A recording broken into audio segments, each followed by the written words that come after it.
네, 오늘 그럼에도 불구하고 순종하면 된다라는 제목으로 하는 말씀 나누도록 하겠습니다.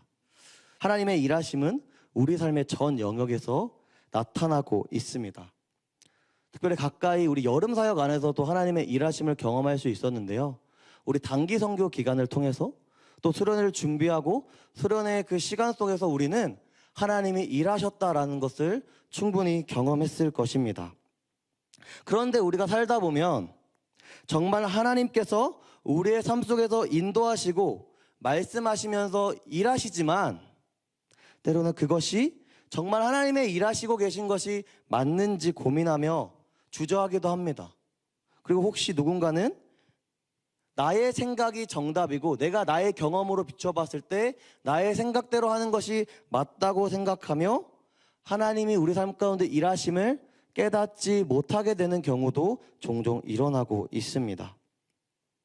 이러한 상황 속에서 한 가지 확실한 사실은요, 하나님께서는 여전히 우리를 향한 하나님의 뜻을 이루시기 위해 오늘도 이 자리 가운데 우리 삶 속에서 일하시고 계시다는 겁니다.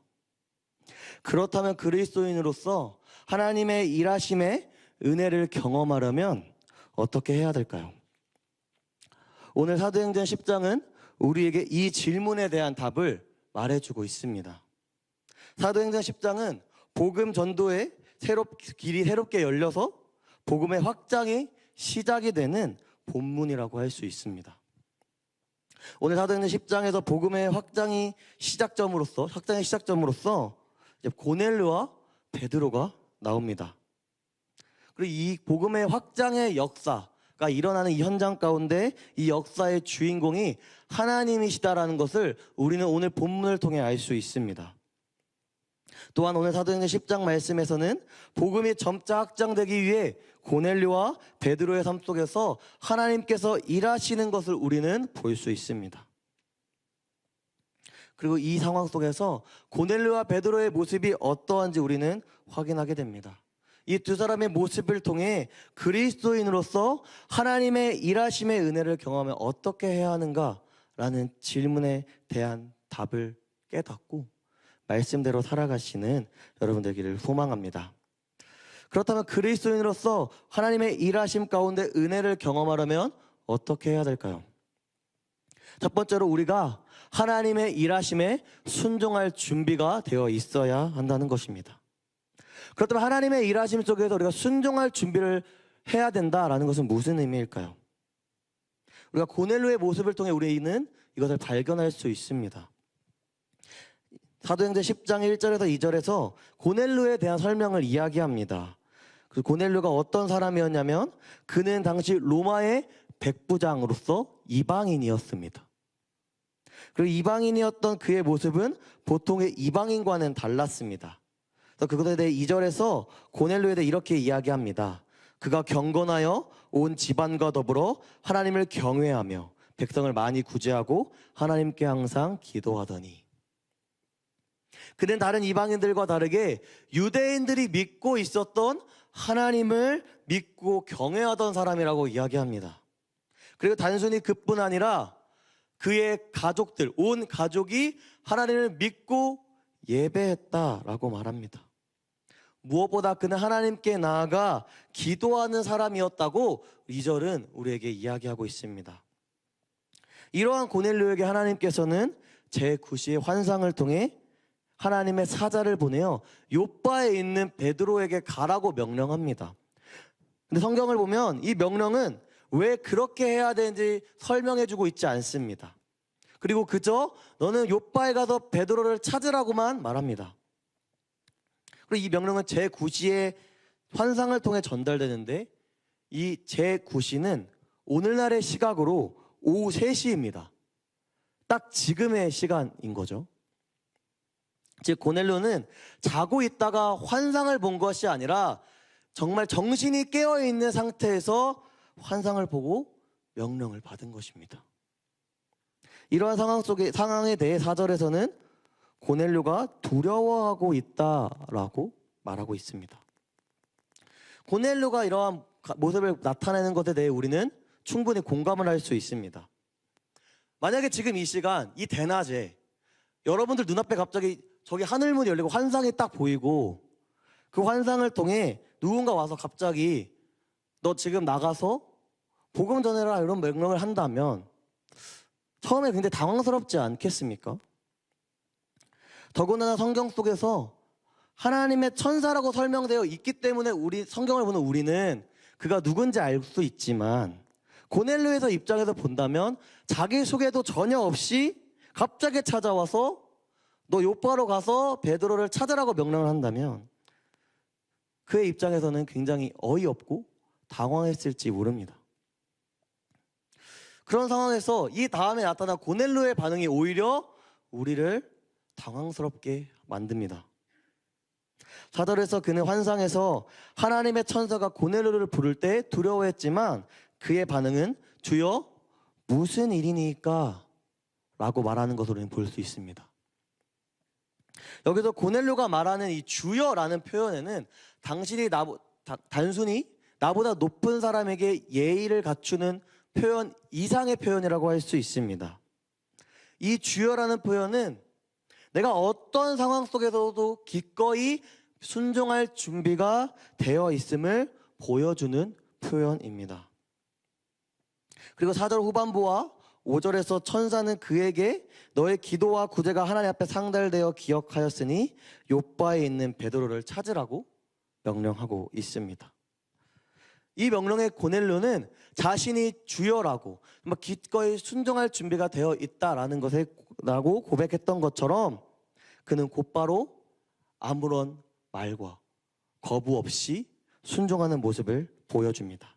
그래서 그는 즉각적으로 자신의 집안 하인 둘과 경건한 부하를 시켜서 명령을 들은 대로 순종했습니다.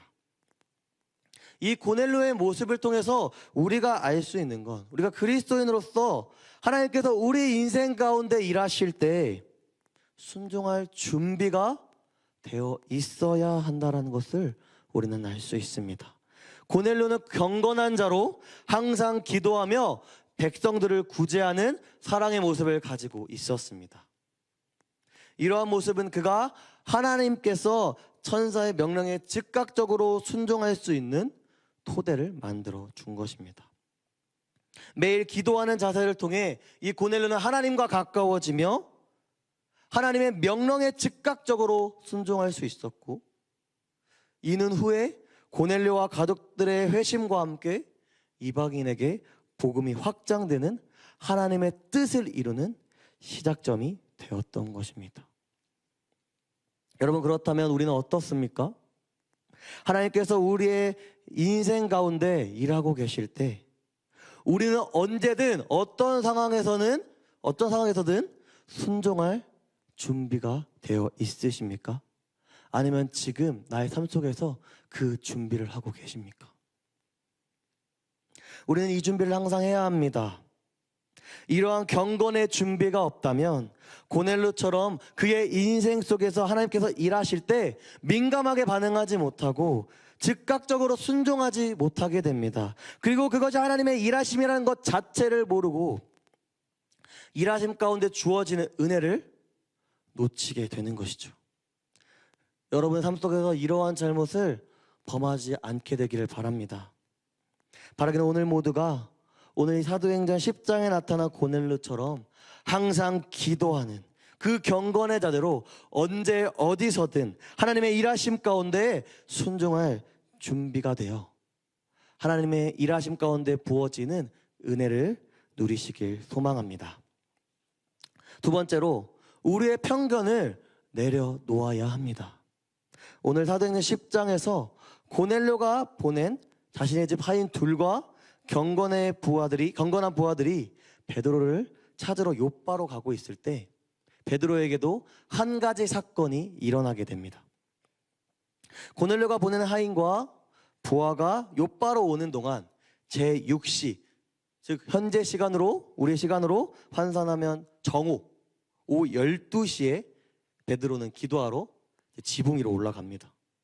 그때 하나님께서 그에게 환상을 보여주십니다.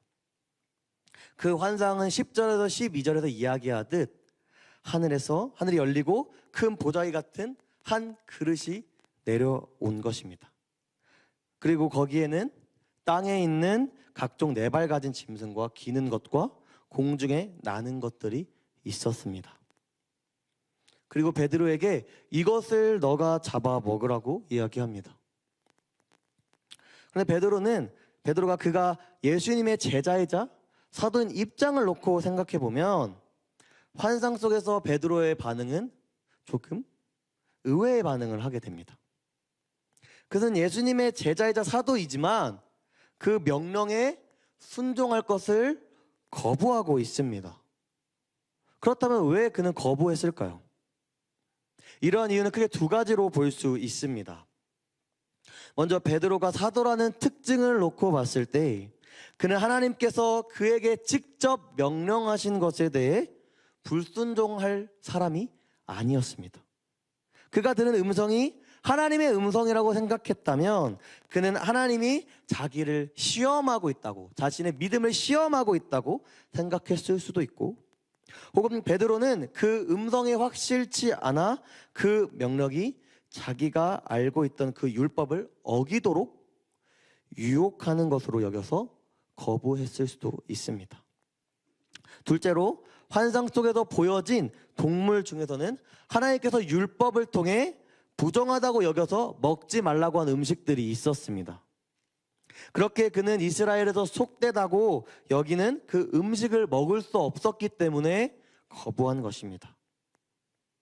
이 행동에는 베드로가 단순히 율법에 금한 음식뿐 아니라 이방인들도 부정하고 속되다는 그 생각을 가지고 있었다는 것을 보여줍니다.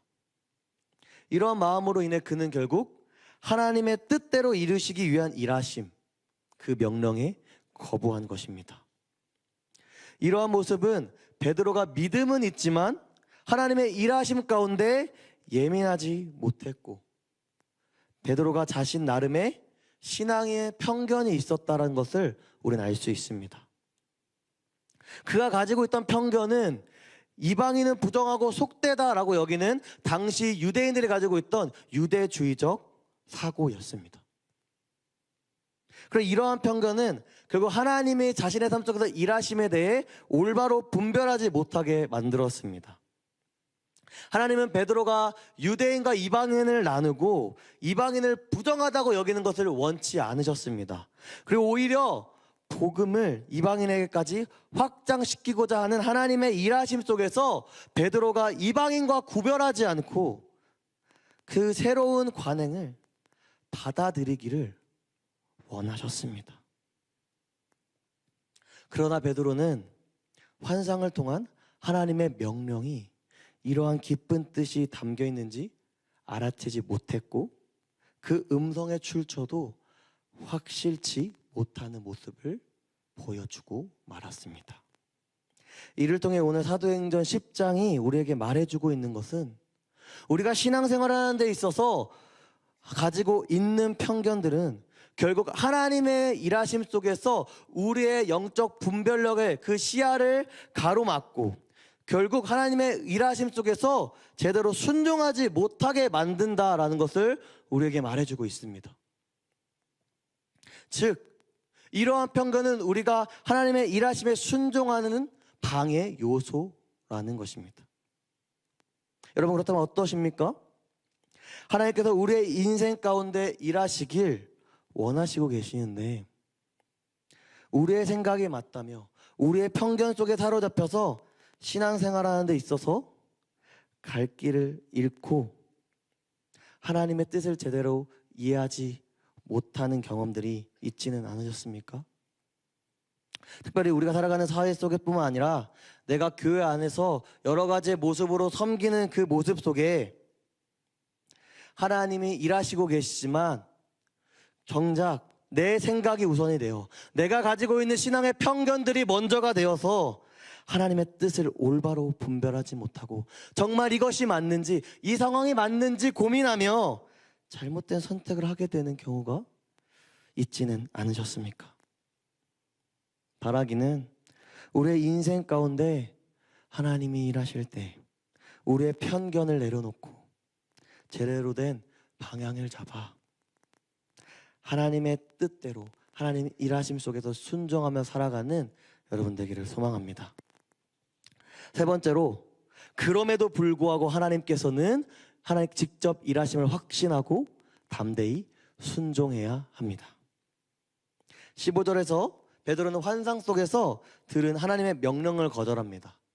그러나 환상 속 하나님께서 내가 깨끗하다고 이야기한 것을 너가 속되다 말하지 말라고 말씀하십니다. 그리고 이러한 상황이 3번 반복되고 나서 그 그릇이 하늘로 올라갔다라고 오늘 말씀을 이야기합니다. 17절 이후의 모습을 보면 베드로는 자신의 본 환상이 무슨 뜻인지 깨닫지 못하고 있다는 것을 우리는 알 수 있습니다. 이런 상황 속에서 이제 마침 고넬료가 보낸 자신의 하인 둘과 경건한 부하가 베드로에게 도착해서 그를 찾고 있습니다. 근데 19절 초반만 봐도 베드로는 이 고넬료가 보낸 자들이 자신을 찾아왔음에도 아직까지도 자신이 본 환상에 대한 의미를 계속 묵상하지만 전혀 그 환상의 뜻을, 하나님의 뜻을 깨닫지 못하고 있음을 우리는 알 수 있습니다. 이 상황 속에서 하나님은 직접 일하심을 나타냅니다. 19절과 20절에서는 베드로가 환상에 대해 생각할 때에 성령께서 그에게 말씀하시되 두 사람이 너를 찾으니 일어나 내려가 의심하지 말고 함께 가라. 내가 그들을 보내었느니라 하시니 라고 말합니다. 즉 성령님을 통해 하나님께서 자신의 뜻을 이루고자 베드로에게 명령하고 계시는 것입니다. 그리고 이 명령은 단순히 고넬료가 보낸 자들을 맞이하라 라는 정도의 명령이 아닙니다. 이 명령 속에서는 하나님의 깊은 계획, 하나님의 뜻이 담겨 있었습니다. 20절에 보면 20절에 나타난 의심하지 말고 라는 단어의 원어를 살펴보면요, 메덴 디아크리노메노스라는 표현을 사용하고 있습니다. 여기서 이 원어의 의미를 이제 두 가지로 떼서 설명할 수 있는데, 여기서 먼저 앞에 메덴이라는 단어는 메데이스라는 단어에서 나온 단어로 아무것도 아닌이라는 의미를 가지고 있습니다. 그리고 그 뒤에 디아크리노메노스라는 단어는 디아크리노라는 단어에서 나왔는데요, 그 의미는 분리하다, 차별하다, 구별하다, 의심하다 라는 의미로 사용할 수 있습니다. 우리가 보는 이 개역개정 성경에는 이 부분이 의심하지 말고 라고 번역되어 있지만 문맥상 놓고 봤을 때 구별하지 말고 라는 의미로 볼 수 있습니다. 그래서 이것을 정리하면 이 20절의 말씀을 이렇게 이야기할 수 있습니다. 일어나 내려가 구별하지 말고 함께 가라 라고 베드로에게 명령하고 계신 것입니다. 즉 베드로가 가지고 있던 그 유대주의적 사고, 이방인과 유대인을 구별하는 그 유대주의적 사고를, 또 이방인을 마치 부정한 음식처럼 속되다 여기고 구별하던 그의 편견을 내려놓고 이제 그들과 함께 가서 나의 명령을 따르라 라고 말씀하신 것입니다. 그리고 그가 그 명령에 따라야 하는 이유는 오직 한 가지였습니다. 바로 하나님께서 고넬료의 부하들을 보낸 장본인이시기 때문입니다. 즉 하나님께서 이 일을 직접 의도하셨다라는 것입니다. 이것은 하나님께서 자신의 계획을 이루고자 그 베드로의 인생 가운데 직접 찾아오셔서 일하셨다라고 우리는 말할 수 있습니다. 그리고 이후 베드로는 고넬료의 부하들을 맞이하여서 그들이 누구이고 이것이 어떻게 된 일인지를 듣게 됩니다. 그리고 여기서 베드로가 이 고넬료의 부하들을 맞이했다라는 것은 하나님의 명령에 순종한 것입니다. 그리고 이 모습은 베드로에게 있어서는 굉장히 용기 있는 순종이라고 할 수 있습니다. 왜냐하면 당시 그리스도인들 안에서 유대인과 이방인이 서로 같이 교제하는 것은 전혀 상상할 수가 없는 일이었습니다. 왜냐하면 당시 유대인, 심지어 그리스도인이 된 유대인들마저 이런 유대주의적 사고, 이방인과 유대인을 구별하는 이런 유대주의적 사고에 갇혀 있었기 때문입니다. 이러한 상황 속에서 베드로가 이방인인 고넬료의 부하를 맞이한다라는 것은 이러한 시대적 상황과 그리고 예루살렘에 있던 이 신자들의 저항을 극복했어야 했기 때문입니다. 이런 상황을 미루어 보았을 때 베드로는 하나님의 명령에 정말 담대하게 순종했다라고 할 수 있습니다. 그리고 이 일을 통해 하나님께서는 고넬료를 회심시키시고 하나님의 뜻인 복음의 확장이 시작되게 하셨습니다. 그리고 이 모든 과정이 하나님께서 직접 일하셨다는 것을 오늘 이 사도행전 10장 말씀은 우리에게 분명히 이야기하고 있습니다. 단순히 베드로에게 뿐만이 아니라 고넬료에게도 환상을 통해 찾아오셔서 말씀하시고 베드로를 찾도록 한 것 또한 하나님께서 직접 일하신 것입니다.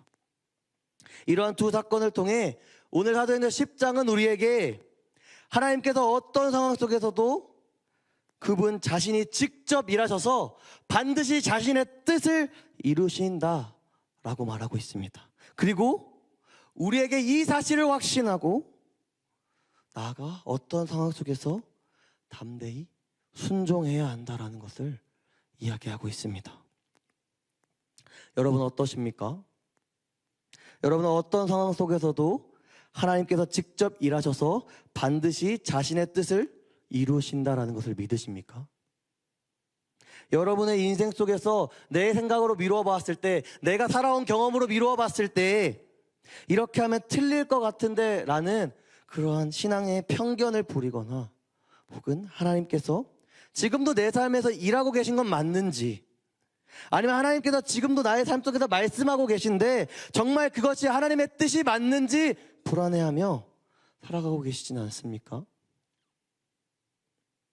이러한 상황은 우리가 하나님께서 직접 일하심으로 자신의 뜻을 반드시 이루신다라는 것을 확신하지 못하고 있기 때문에 나타나는 현상입니다. 여러분 잘 생각해 보십시오. 오늘 이 예배 자리 가운데 인도하신 분이 누구십니까? 여러분 스스로의 능력으로 오늘 예배 자리에 나올 수 있다고 생각하셨습니까? 그리고 우리의 생명을 구원해 주신 분이 누구십니까? 이 모든 것은 하나님께서 직접 일하신 것입니다. 하나님께서는 자기 아들 예수 그리스도를 인간들을 대신해서, 그 죄인들을 대신해서 십자가에 달려 죽게 하심으로 우리를 구원하셨습니다. 완전한 신이자 완전한 인간인 그 예수 그리스도, 그분께서 직접 일하셨다는 것을 우리는 알 수 있습니다. 여러분, 우리의 생명 그 자체가, 오늘 살아가는 이 생명, 우리가 가지고 있는 그 생명 자체가, 그 생명이 구원받는 그 자체가 이미 우리의 생각과는 전혀 다른 방식으로 이렇게 직접 일하시고 이루신 분이십니다. 그분께서 우리의 인생의 여러 여정, 또 어떤 상황 속에서도 반드시 일하셔서 자신의 뜻을 이루시지 않겠습니까? 우리는 그분의 일하심을 전혀 예상할 수 없습니다. 우리는 우리의 생각을 뛰어넘어서 일하시는 그 위대하신 하나님을 깨닫고 직접 일하셔서 반드시 하나님의 뜻을 우리의 인생 가운데 이루신다라는 사실을 확신해야 합니다. 그분은 반드시 그렇게 하실 것입니다. 그러기에 우리는 그 사실을 믿고 어떤 상황이 찾아올지라도 그럼에도 불구하고 라는 믿음으로 담대히 순종해야 하는 것입니다. 바라기는 오늘 말씀을 통해 하나님께서 직접 일하셔서 자신의 뜻을 이루심을 확신하며 어떤 상황 속에서도 그럼에도 불구하고라는 믿음으로 담대히 순종하며 살아가시는 여러분 되기를 소망합니다. 이제 말씀을 정리하고자 합니다. 이번 기독교 역사 문화 탐방을 다녀오면서 많은 은혜를 받게 되었는데, 그 당시 유진벨 선교사님의 이야기를 많이 듣게 되었습니다. 유진벨 선교사님의 일생은 그가 목포에서 양동교회를 세우고 나서 1901년 4월 그가 전주에 있을 때 임신 7개월이었던 부인이 심장병으로 위독하다는 소식을 듣게 됩니다.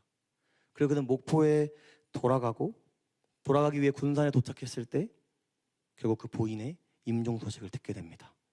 그렇게 그는 아내의 죽음으로 충격을 받았고 그는 자신의 자녀들과 고국으로 돌아가서 아이들을 자신의 누나에게 맡기고 1902년 12월을 다시 목포로 돌아오게 됩니다. 그렇게 열심히 사역하고 1904년 마가렛 불이라는 여성과 다시 재혼하게 됩니다. 그리고 이후 1919년 3.1운동에 앞장선 교인들이 투옥되고 교회들이 일제히 모진 핍박을 받게 되자 이 상황에 대해 회의하기 위해 서울에 있는 미국 대사관에 모여서 회의를 하게 됩니다. 그리고 나서 이제 차를 타고 광주로 내려오다가 수원 부근에서 기차와 충돌하는 사고로 그 차의 뒷자리에 탔던 자신의 아내는 죽게 되고 자신만 겨우 살게 됩니다. 이런 일을 겪게 되면 보통은 하나님께서 나에게 왜 이러시는지, 지금 내 인생에 하나님께서 일하시고 계신 건 맞는지 생각하며 원망하게 될 수 있습니다. 그러나 이 유진배 선교사님은 끝까지 자신에게 맡겨진 사명을 한국 땅에서 감당함을 저는 볼 수 있었습니다. 물론 그가 미국의 가정들에게 쓴 편지들을 보면 밥이 맛없다, 한국에 있는 밥이 맛없다라고도 이야기하고 이곳 사람들은 많은 하인을 거느리고 양반이라고 하는 사람들은 백성을 쥐어짜고 있다라고 말하며 이 한국의 낯선 문화에 부정적이고 거부감의 감정들도 있었음을 알 수 있습니다. 그러나 그는 점차 한국에 친화적이며 긍정적으로 변했고 그는 한국 땅에서 자신의 사역을 열심히 감당함을 저는 볼 수 있었습니다. 저는 이러한 모습을 보면서 어려움 속에서도 순종함으로 헌신한 이 유진배 선교사님과 그 당시 많은 한국 땅의 복음만을 위해 헌신한 분들의 삶 가운데 하나님께서 일하심이 있었기에 그 당시에 뿌려진 복음의 씨앗이 오늘날 많은 교회에 세워지고 복음의 열매가 이 땅 가운데 맺게 된 것이구나라는 생각이 들게 되었습니다. 여러분, 하나님께서 일하심은 그 당시 선교사님들에게 혹은 우리가 지금 보고 있는 이 성경 말씀 속에서만 있는 것이 절대 아닙니다. 오늘 우리에게도 동일하게 하나님께서는 일하시고 계십니다. 특별히 그분의 열심으로 일하시고 계십니다.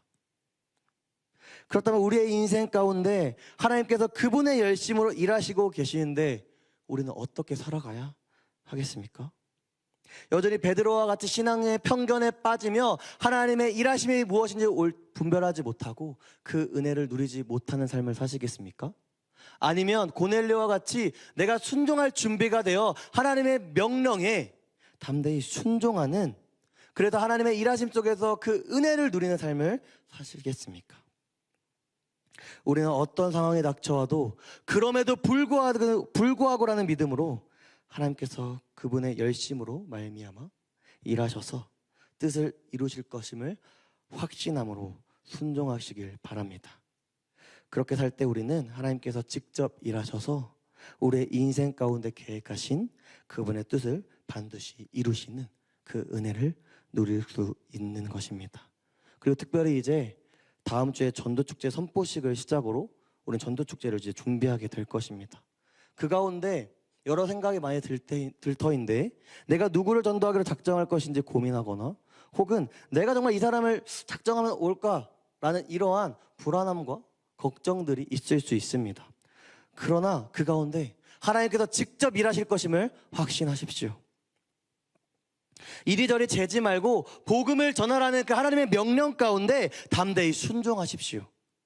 그럴 때 반드시 우리의 삶 가운데 특별히 내가 그 오이콧을 작정하고 내가 복음을 전할 때 그 과정 속에서 하나님께서 직접 일하심을 경험하실 것입니다. 그리고 그 가운데 우리를 가장 좋은 길로 인도하신 하나님의 은혜를 경험하게 되실 것입니다. 바라기는 우리가 삶을 살아갈 때 하나님의 일하심에 기도와 말씀으로 순종할 준비를 하시길 바랍니다. 그리고 우리의 편견을 다 내려놓고 하나님의 열심으로 그분께서 직접 일하셔서 우리의 인생 가운데 계획하신 그분의 뜻을 반드시 이루실 것이라는 사실을 깨닫고 확신하며 그럼에도 불구하고라는 믿음으로 담대히 순종하시는, 그래서 그 일하심 속에 부어지는 은혜를 누리며 살아가시는 맑은 샘 광천교회 청년부 여러분 되기를 간절히 소망합니다.